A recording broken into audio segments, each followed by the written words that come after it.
lagi sama aku Karina. Selamat datang di channel aku. Aku punya cerita yang menarik buat teman-teman semua. Di video kali ini aku bakalan menceritakan sebuah cerita yang menurut aku sih bikin gak nyangka aja sih sebenarnya. Kok bisa gitu sampai kayak gitu. Dan ini tuh terjadi di luar negeri tepatnya karena aku bacanya juga dari Reddit. Sebelumnya aku pengen nyapa dulu teman-teman semua di sini. Apa kabar? Semua masih kuat puasa? Buat yang menjalankan puasa, terus gimana karantina kalian di rumah? Apa aja yang kalian lakuin? Aku bener-bener pengen tahu. Jadi kalian bisa komen di bawah kalian ngapain aja selama karantina ini. Dan cerita kali ini tuh dimulai dari seorang ibu-ibu yang cantik. Gak sih, aku menyebut semua perempuan cantik. Dimulai dari seorang ibu-ibu yang punya pernikahan yang bahagia. Jadi dia itu punya suami dan juga dia punya seorang anak. Dan ibu-ibu ini juga punya investasi, dia punya bisnis, dia punya kerjaan yang bagus, dia tuh kayak hidupnya udah baik-baik aja, dia hidupnya tuh kayak damai sejahtera. Aku bakal menyebut ibu-ibu ini mamah ya, karena dia tuh kayak punya anak cowok, dan si anak cowok ini tuh kayak baru lulus kuliah. Nama anak cowok ini adalah Kevin, oke? Jadi si Kevin ini kayak baru lulus kuliah, dan si Kevin ini selama hidupnya dia tuh sebenarnya nggak gampang bergaul gitu, bisa dibilang socially awkward gitu. Dia nggak punya banyak teman, dia nggak punya banyak pacar perempuan, dia nggak pernah menunjukkan tanda-tanda kalau dia tuh punya banyak teman gitu. Kayak dia nggak pernah ngajakin temen atau nggak siapapun ke rumahnya. Bisa dibilang sih si Kevin ini tuh kayak agak pemalu gitu. Sampai akhirnya setelah lulus kuliah ini Kevin dapat kerjaan yang lumayan bagus, dan ya ini pastinya bikin mamanya seneng lah ya. Mamanya juga mikir kayak, oh mungkin walaupun di tempat kuliahnya Kevin ini orangnya pemalu dan pendiam, mungkin nanti kalau udah dapat kerjaan dia bisa jadi sukses gitu. Karena kan ada aja kan ya orang-orang yang kayak gitu, yang misalkan zaman kuliah atau zaman SMA-nya pendiam, terus tahu-tahu pas udah masuk ke dunia kerja tuh sukses gitu kan, banyak. Nah si mamanya ini juga kayak selalu berpikiran optimis untuk anaknya ini, si Kevin ini. Di tempat kerja yang baru ini, Kevin mulai menunjukkan kalau dia tuh mulai apa ya, istilahnya improve lah. Dia jadi kayak bisa bergaul sama orang lain, bisa berbaur kayak gitu. Dan kita balik lagi ke mamanya. Si mama ini tuh kayak punya investasi di bidang properti alias di rumah-rumah kayak gitu. Jadi dia kayak punya banyak rumah, dia membeli banyak rumah untuk jadi investasi, dan si rumah-rumah itu tuh kayak dikontrakin gitu. Pada suatu hari, salah satu rumah kontrakannya itu selesai kan masa kontraknya, dan orang yang kontrak di situ kayak udah nggak bakal ngontrak lagi di situ, dan otomatis si rumah ini kan jadi kosong kan ya. Nah mamanya Kevin ini mulai khawatir gitu loh, aduh takut rumahnya nggak laku, takut nggak ada yang mau ngontrak, sementara mamanya tuh kayak masih punya banyak cicilan yang harus dibayar gitu kan. Nah tiba-tiba suatu hari Kevin nyamperin ibunya, terus nanya gitu, "Mah, itu kontrakan yang itu kosong nggak sih? Temen aku ada yang lagi nyari kontrakan nih, boleh nggak? Kira-kira lagi kosong nggak?" Dan mamanya ini yang memang dari awal khawatir, takut nggak ada yang mau nyawa kontrakannya dia, akhirnya mamanya dengan excitednya bilang, "Oh iya, kosong kok, kosong, ayo mau kapan ketemuannya, mau kapan house tournya, home tournya, biar kita tunjukin isi rumahnya kayak gimana, siapa tahu dia cocok, siapa tahu dia berminat, oke?" Dan akhirnya deal lah. Akhirnya pada suatu hari mamanya langsung mengundang temannya Kevin ke rumah kontrakan itu untuk ngeliat seisi rumahnya. Itu tanpa Kevin ya, jadi kayak cuman mamanya sama si teman si Kevin ini berdua. Dan FYI, temannya Kevin ini adalah seorang perempuan yang bisa dibilang seusia dengan Kevin, yang cantik, yang menarik gitu, dan namanya adalah Becky. Jadi waktu home tour itu mamanya cuma berdua sama si Becky, kayak ngeliatin ini loh, ini ada dapur, ini ada kamar, ini ada apa segala macemnya. Dan si Becky langsung auto jatuh cinta dengan si rumah kontrakan ini, dan Becky tuh langsung nggak pakai lama kayak, "Oh ini bagus sih, oke deh, kayaknya aku mau ngontrak di sini," gitu kan. Akhirnya mereka deal. Akhirnya Becky nggak lama di sana pindah ke rumah itu, ngontrak di rumah itu. Terus suatu hari mamanya Kevin ini kan lagi bahagia ya, dan biasanya mamanya Kevin ini kalau misalkan lagi seneng tuh suka seneng ngasih-ngasih ke orang gitu loh. Nah suatu hari si mamanya Kevin ini tuh kayak mikir, aduh aku lagi happy, aku pengen bagi-bagiin bunga untuk rumah-rumah yang lagi dikontrak gitu. Jadi kayak dia tuh nyamperin satu rumah untuk ngasihin bunga gitu. Baik banget kan. Nah terus akhirnya berangkatlah mamanya ini untuk bagiin bunga. Nah, waktu mamanya Kevin ini mau ngasihin bunga ke kontrakannya Becky ini, tiba-tiba kok mamanya Kevin ini malah berpapasan sama si Kevin. Jadi si Kevin tuh kayak baru keluar dari rumah Becky itu.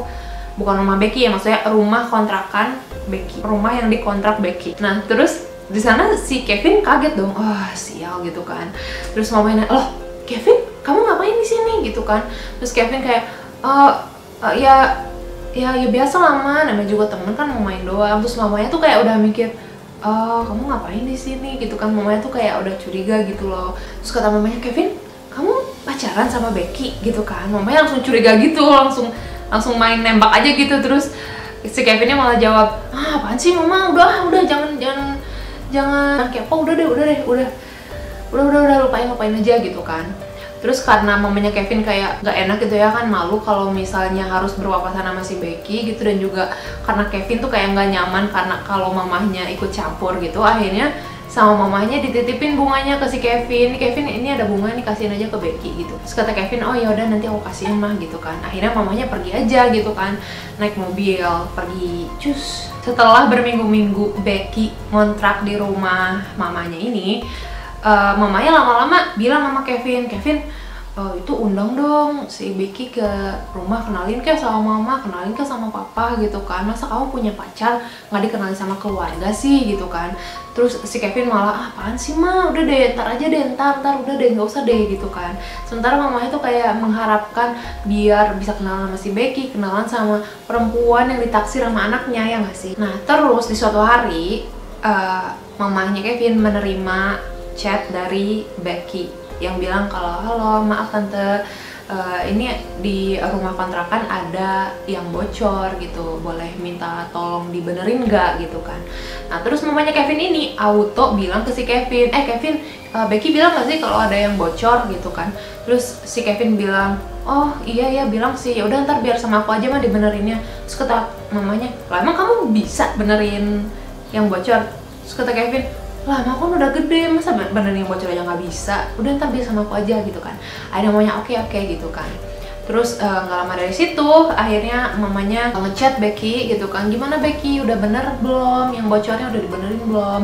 Terus kata Becky, oh ya tante udah bener kok, udah bener, makasih ya tante gitu. Udah gitu doang gitu kan. Setelah 1 tahun Becky mengontrak di kontrakan itu, Becky nggak pernah main ke rumah mamanya Kevin atau ke rumahnya si Kevin. Sampai-sampai mamanya Kevin ini tuh mikir, ya ampun si Becky udah 1 tahun ngontrak pacaran sama anak aku sendiri, terus tapi malah nggak mau main ke rumah Kevin, nggak mau kenalan sama orang tuanya. Mamanya tuh malah mikir, apa mungkin Becky ini adalah orang yang memang jutek, yang emang nggak peduli sama keluarga pacarnya ya. Terus akhirnya mamanya tuh kayak ngebujuk Kevin untuk, Kevin kenalin dong Becky ke sini, ajak ngobrol, ajak makan malam kayak apa gimana gitu kan. Dan si Kevin tuh masih kayak malu-malu gitu, kayak aduh udah mama apaan sih, udah nggak usah gitu kan. Lagian aku belum mau ngenalin pacar aku ke keluarga gitu kan. Nah guys, cerita ini tuh bakalan menuju telepon 911. Menurut kalian bisa nebak gak kira-kira apa yang bakalan terjadi? Kalian bisa pause dulu video ini, terus kalian komen di bawah, tebak kira-kira apa yang terjadi. Taunya pada suatu hari 911 nerima telepon dari Becky yang minta tolong untuk polisi biar datang ke rumah kontrakan Becky ini. Akhirnya polisi datanglah ke rumah yang dikontrak sama si Becky ini. Dan di rumah itu polisi menemukan Becky dan Kevin berduaan.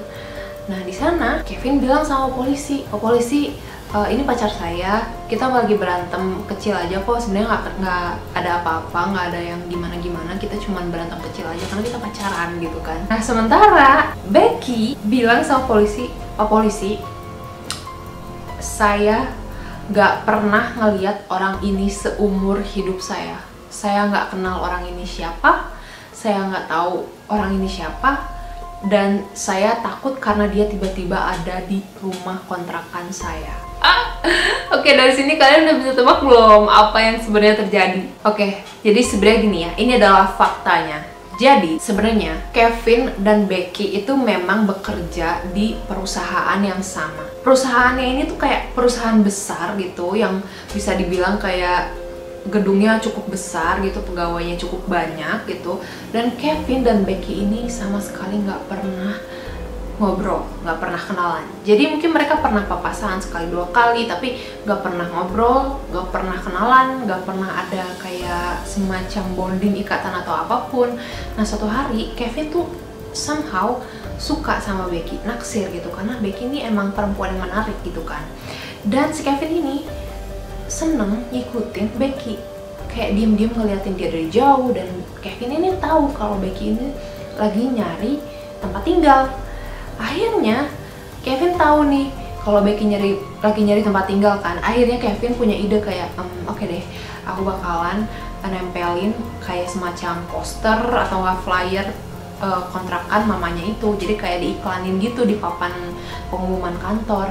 Nah Becky ngeliat pengumuman ini, ngeliat iklan kontrakan ini, dan si Becky tertarik, dan si Becky langsung nelfon mamanya Kevin karena kan nomor kontaknya ada di poster itu kan. Terus dari sana Becky langsung nanya-nanya kontrakannya kayak gimana. Terus akhirnya ketemu mamanya kan di itu untuk home tour gitu, untuk ngeliat-liat kontrakannya kayak gimana sebelum akhirnya deal gitu kan. Terus akhirnya Becky pindah ke kontrakan yang baru itu. Nah terus inget nggak yang waktu mamanya itu papasan sama Kevin pas mau ngasihin bunga?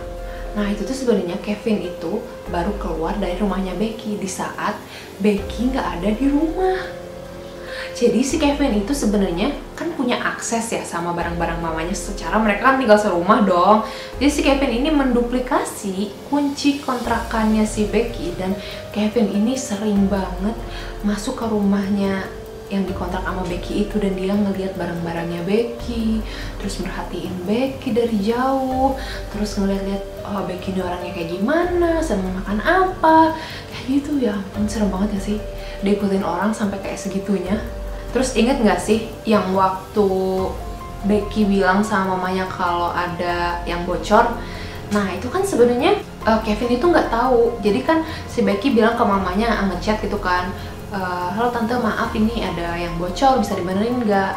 Terus mamanya nanya ke Kevin kan, Kevin, kamu tahu nggak itu ada yang bocor? Terus Kevin bilang, oh iya ma, iya tahu, ntar biar aku benerin aja. Nah sebenarnya itu tuh Kevin tuh manggil tukang benerin kebocoran gitu. Jadi dia tuh nggak ngebenerin sendiri, tapi dia tuh nyuruh orang gitu. Dan si Becky tuh kayak apa, ada yang ngetokin, terus pas dilihat ternyata tukang yang benerin yang bocor. Ya udah, Becky kira itu tuh kayak kiriman mamanya gitu, kiriman yang punya kontrakan gitu, ngerti gak sih? Jadi sebenarnya selama ini tuh Kevin itu sering ngikutin Becky diem-diem gitu. Terus kenapa Becky pada hari itu nelfon 911 sampai ada polisi datang? Itu karena Kevin tuh kepergok gitu. Jadi kayak Becky baru pergi dari rumah, terus pas dia pulang ke rumah, dia mergokin Kevin ada di dalam rumah. Ya dia kaget dong, ya nggak sih? Ini siapa, orang asing ada di kontrakan aku gitu kan? Dia serem, dia nelfon 911 untuk polisi cepet datang. Ya udah, akhirnya Becky ini kan kayak bingung gitu kan. Dia nanya di Reddit apakah dia harus lapor ke polisi, apakah dia harus menuntut Kevin karena udah mengganggu privasinya dia selama 1,5 tahun dia ngontrak di situ. Kevin selalu ngikutin dia, ngintipin dia gitu kan. Akhirnya sampai sekarang aku nggak tahu sih kelanjutannya kayak gimana. Cuman ini serem aja ya nggak sih kalau misalkan ada cowok yang sampai segitunya ngikutin cewek gitu. Maksud aku kalau misalkan si Kevin ngajak kenalan, ngajak ngedate, atau nggak ngobrol baik-baik, kalau bilang kalau dia suka, mungkin Becky juga bakalan welcome gitu ya nggak sih. Tapi ini tuh kayak cara Kevin PDKT sama Becky tuh kayak serem banget ya nggak sih? Coba kalian bayangin mamanya gimana coba. Mamanya tahu kalau anaknya itu ngikutin perempuan sampai segitunya gitu, melanggar privasi orang lain gitu kan. Kalau misalkan kalian punya anak yang ternyata adalah seorang penguntit, kalian bakal gimana? Apakah kalian bakalan marahin anak kalian? Apakah kalian bakalan ngehukum anak kalian? Kalian tulis di komen di bawah, oke? Ya udah, akhirnya Becky memutuskan untuk pindah dari kontrakan itu karena dia udah nggak ngerasa aman. Nah guys, segitu dulu cerita aku hari ini. Apakah kalian suka? Kalian bisa tulis di komen di bawah gimana pendapat kalian tentang Kevin, tentang Becky, tentang mamanya. Jangan lupa apa? Di like, di komen, di subscribe, di share. Sampai ketemu di video selanjutnya. Bye bye.